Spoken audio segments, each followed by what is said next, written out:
参赛者6号陈燕玲同学，主题呢是绽放的扶桑花，邀请到的引言人是张俊伟同学。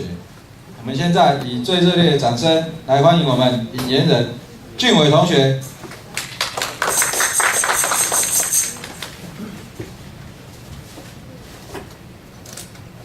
主持人、各位评委、各位来宾，大家晚安，大家好。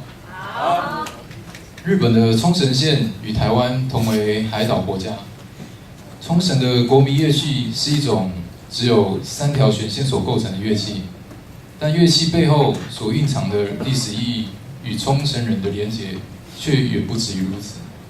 今天让我来欢迎陈燕玲先生为我们带来《扶桑花之歌》，欢迎。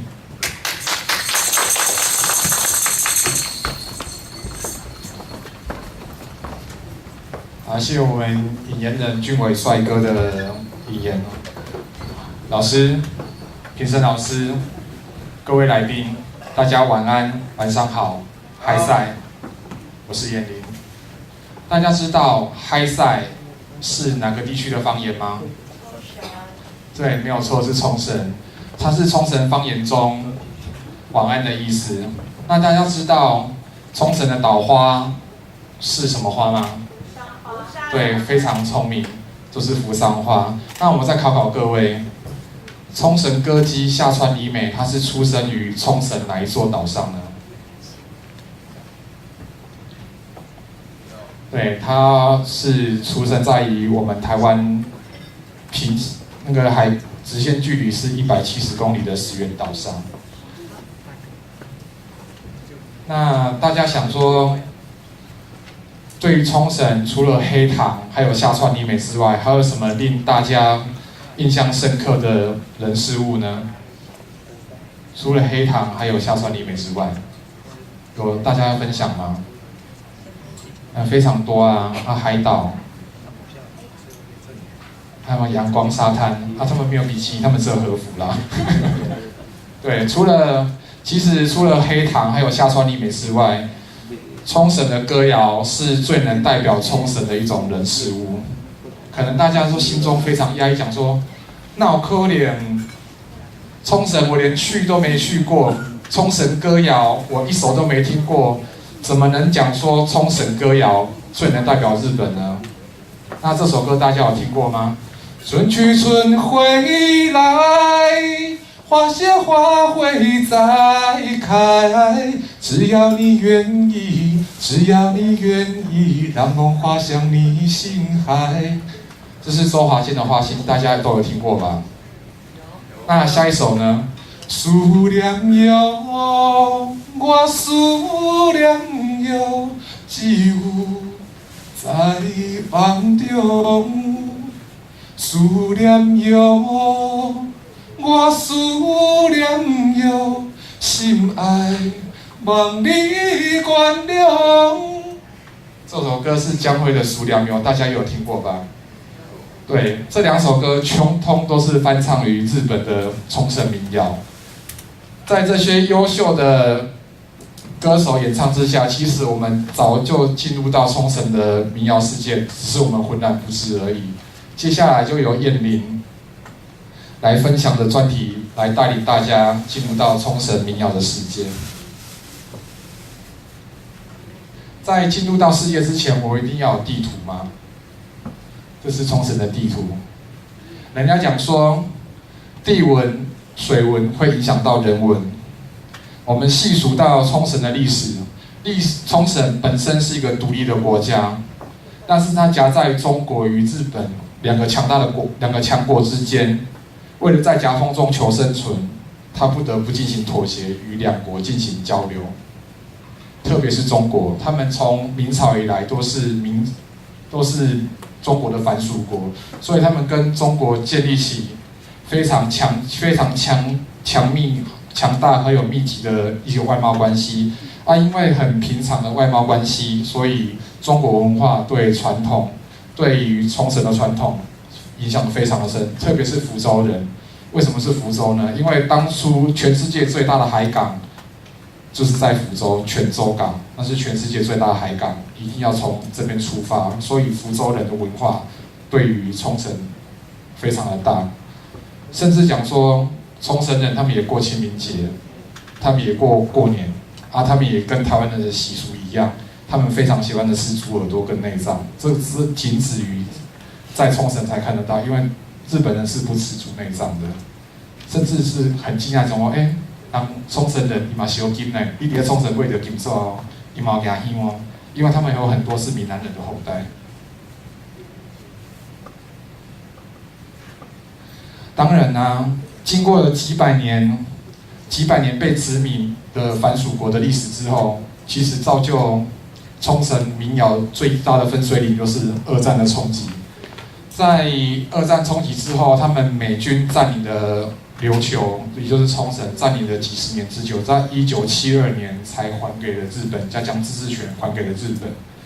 当然，美军的占领造成说冲绳在历史上的颠沛流离，但是也造成他们在文化上混血的性格，跟台湾很像哦。台湾也是一个被殖民的国家，同时美军也将他的冲绳的将摇滚乐还有爵士乐带入了冲绳，丰富了他们的音乐的多元性。所以说，二次世界大战是对于日本冲绳歌谣来讲是一个非常重大的分水岭。然后当时的物资非常的缺乏，没有木头可以做像这么精致的山线，这是他们当年很困难的，用美军配给的空罐头，还有树枝，还有降落伞、跳伞兵的那个跳伞线下去做的困难性的罐头山线，这叫坎卡拉，对，就是这个，这是现在日本的名产，一支只要台币1000出头块就买得到。当然啊，在燕玲带领大家进入到冲绳民谣的世界之前，有一些名词燕玲必须要跟各位来宾来做一些介绍。第一个就是三线，就是我们现在说的这一把，这是三线。它是从15世纪从中国传入到冲绳的，现在是冲绳最具代表性的乐器，也表达了冲绳的喜怒哀乐，可以说是冲绳的新的乐器。冲绳的新生的乐器。第二个就是扁鼓跟三板，有打击乐，这个是属于拨弦乐，当然就是有打击乐，扁鼓跟三板就是代表冲绳特有的打击乐器。接下来就是八重山民谣，冲绳划分为4个地理位置，就是分为琉球本岛、宫古岛、安美大岛，还有最后一个就是八重山群岛。刚才讲说，下川里美的石垣岛就是分布在八重山群岛之间，尤其是以八重山群岛，它被称为是冲绳歌谣的民谣中的宝库。那再补充说明的是，在民谣宝库里面有一首非常经典的歌曲叫《安里乌之歌》，它是所有学习冲绳乐曲、冲绳民谣的人第一首入门的歌。就像说台湾人儿歌小孩子在学唱歌的时候，一定学哪一首？学2只老虎，或者是学一闪一闪亮晶晶。这个安里乌小调就是简于说是冲绳民谣的2只老虎。大家想听吗？想不想？那请给燕玲一个掌声好吗？先岩のバナの花がさゆい食えてもえればやらほに引き止めるまた針ぬちんたら春シャマよまた針ぬちんたら春シャマよ。好，谢谢。这个是日本的安里乌小调。所有称为冲绳出身的艺人一定要学习的就是这首歌。下川里美在1995年的专辑《冲绳之风》里面也有收录这首歌。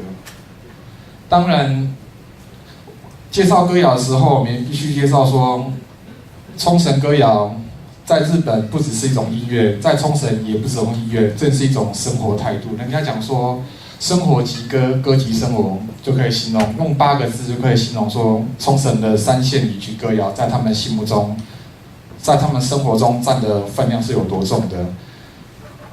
三线语歌谣是一种紧密结合的生活艺术。在三线伴奏的歌声当中，充满了对冲绳人对世间万物、人世间的情感的一种表达、珍惜、感念的一种心声，透过歌声还有乐器的声音来作为一个传达。除了作为一种表演的艺术之外，其实三线与歌谣已经融入到冲绳的生活里面，是成为他们生活的一部分。也是富有一个教育的意义，甚至说一种珍贵的文化资产。民谣在我们台湾来讲，都是给人家一种老土、老梗、怂一种很刻板概念，不是说沦为回忆的标本，就是学者的样本。但是在民谣在冲绳来讲，却是历久弥新。年轻世代的人不断的为民谣注入一个崭新的元素，使他们民谣更迅速的强壮硕大。但是这些快速发展的历程中，都是在二战之后才逐渐形成的。为什么是说在二战逐渐形成呢？因为在二战之后，冲绳首当其冲的变成是一个占领地，当时是一个战地，百废待举，物资非常缺乏，人民非常的惶恐，需要受到精神上跟心灵上需要受到一些抚慰以及平抚的。民谣那个时候扮演着一个非常重要的安定的力量，所以民谣在二战时候会非常迅速的茁壮。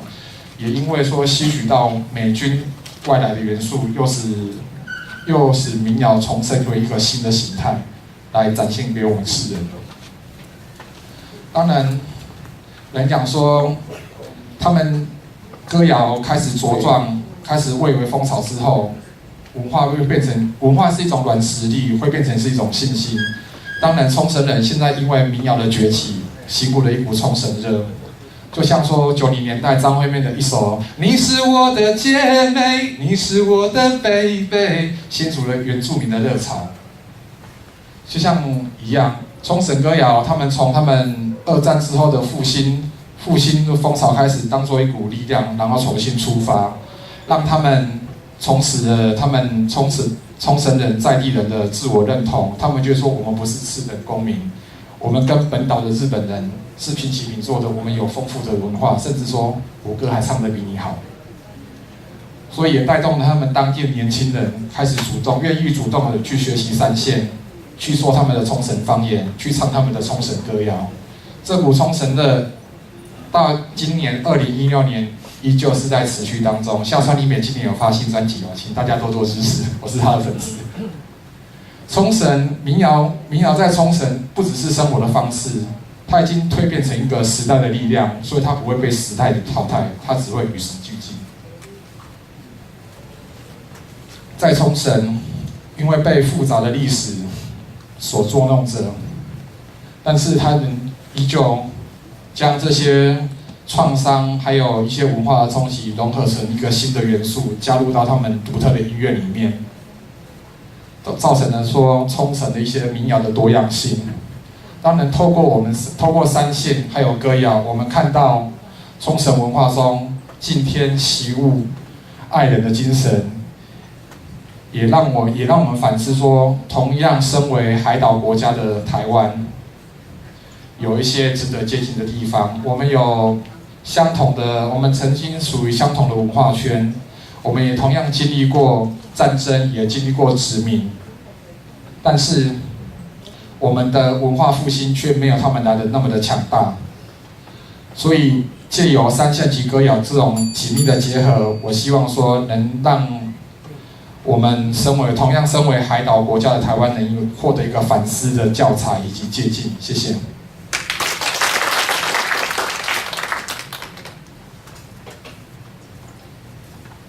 好，我们热烈掌声感谢我们主讲人叶典以及我们引言人俊伟。请问时间？13分12秒，标准时间。来，我们请评审老师给分。淑妹老师8分，小平老师8分，乔安老师9分，掌声鼓励。请问老师有要指教的吗？好，感谢老师的评分。我们接下来欢迎下。